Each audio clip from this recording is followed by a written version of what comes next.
I first met him in the early 80s in a Chinatown of urban Java. He didn't want his real name or address revealed, so we called him DJ for Dynamo Jack. He was only a healer, he said, but he did direct a powerful energy generated from his own body into his patients. Sometimes he used the needles, sometimes just his hands. He called the energy Chi, and it was so strong that he usually needed a grounder to hold his patients' feet. For years we followed him around Java on his healing rounds, pleading to be allowed to film him, but he always refused, saying his powers resulted from a type of meditation with an ancient tradition of secrecy. It was only when my brother Lorne was suffering from a serious eye infection that he finally allowed us to film him in 1987. It was nothing like any acupuncture I'd ever had. I was getting really powerful electric shocks and couldn't control my movements at all. Yin yang, positive and negative, you know. And my positive from here and my negative from here. And we meet together, this can get like electricity. And is this because you're special? You have a special sort of It's for meditation every day. It's meditation that does it? Meditation every day. Like you can touch me, like this. It's nothing, okay? It's my burn. It's just like this.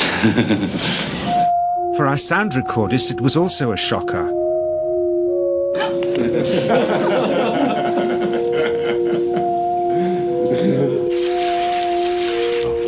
He then took our newspaper outside and showed us how Chi can also be used to set things on fire.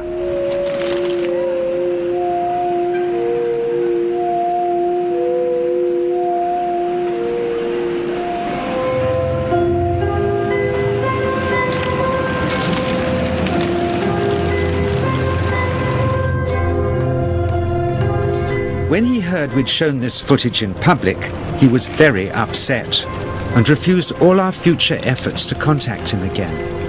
As the years passed, we sadly resigned ourselves to never seeing him again.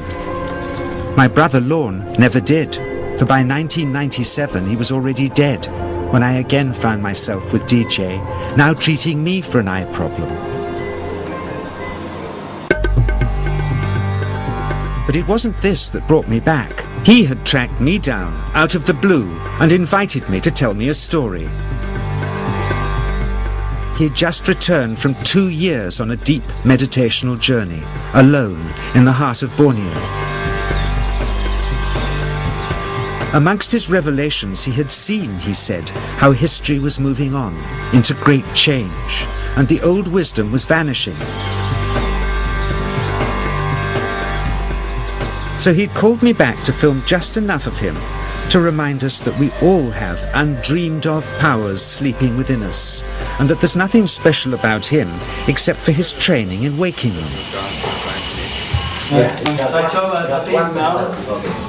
Grounding this patient, my cameraman Joe is having to use all his weight to keep contact. She is pushing him away. He seems able to control the amplitude of this Chi, like a dimmer switch, and it causes uncontrollable responses in the patients and their grounders. I can barely keep my hand on you. It wants to fly off. The electricity is so strong. This mother unwittingly grounds her child. He won't sit still, so she's asked to hold him and grin and bear it. Sometimes signs of this passing energy can be seen in the transmitter too. This Chi stuff is only the surface, he says, of the real adventure beneath, in the meditational technique.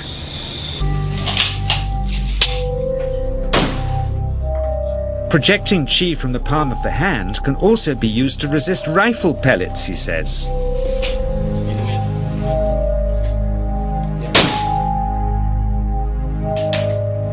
First, you learn to distinguish between yin and yang Chi in your body. Then how to pool it in your navel chakra. Then how to project it, he says. And it's the proportionate mixture between yin and yang which accounts for different effects, like pulling or pushing objects or igniting them. Then he gets really strange. He says that mastering yin chi is the key to the spirit world.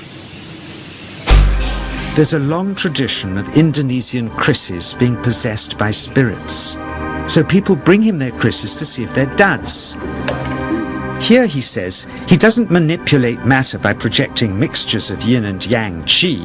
He merely creates a field of yin energy in which, he says, if there's a spirit, it can manifest itself.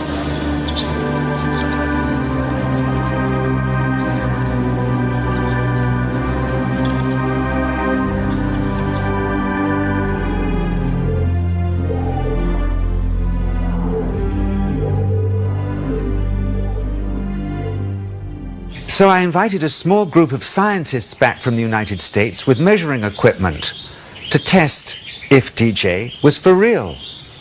And if so, where might this energy belong on the electromagnetic spectrum? Catherine Cook, CEO of the Mind Science Foundation in Texas. Dr. Roger Nilsson, a Swedish medic and international racing sailor. Dr. Greg Simpson, a physicist from New York's Albert Einstein University, and Andreas Polak, one of DJ's Australian students. The visitors are confident they'll uncover him as a fraud in no time. Greg is the first guinea pig, and he's uncomfortable about showing that he can feel anything at all. Dr. Roger doesn't know what to expect.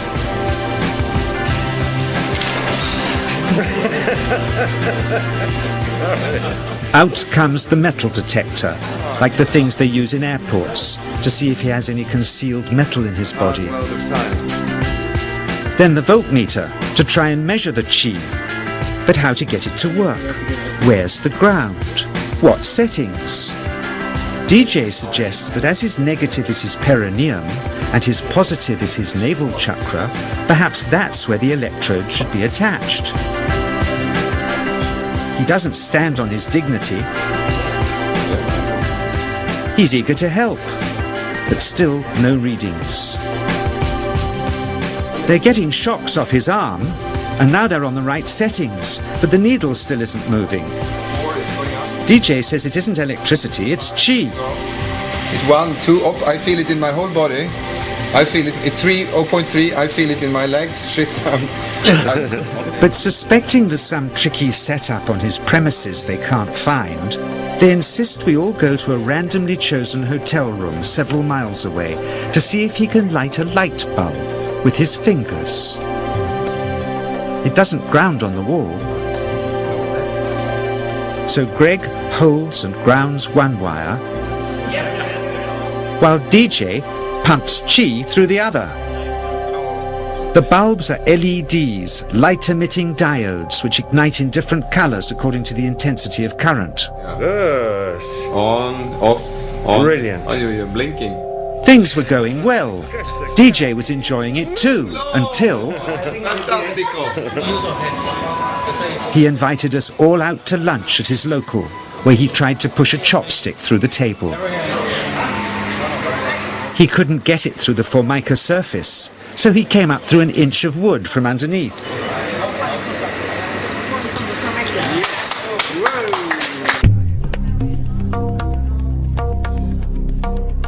Not only did he draw his own blood, but a chopstick splinter had caught Alison here between the eyes, drawing more. The incident was laughed off apologetically, but next morning he was a different man, drawn and upset. He said he'd been visited all night by his long-dead master, raging that he'd broken the strict taboos of his sect, never to show off in public and never to cause harm or draw blood. He felt deeply chastised. All further testing and filming must end. Never again would he submit to public scrutiny, nor accept any new students. He would sink from sight and continue his healing in obscurity, as he had done since before we met him in the early 80s and had always told us was right.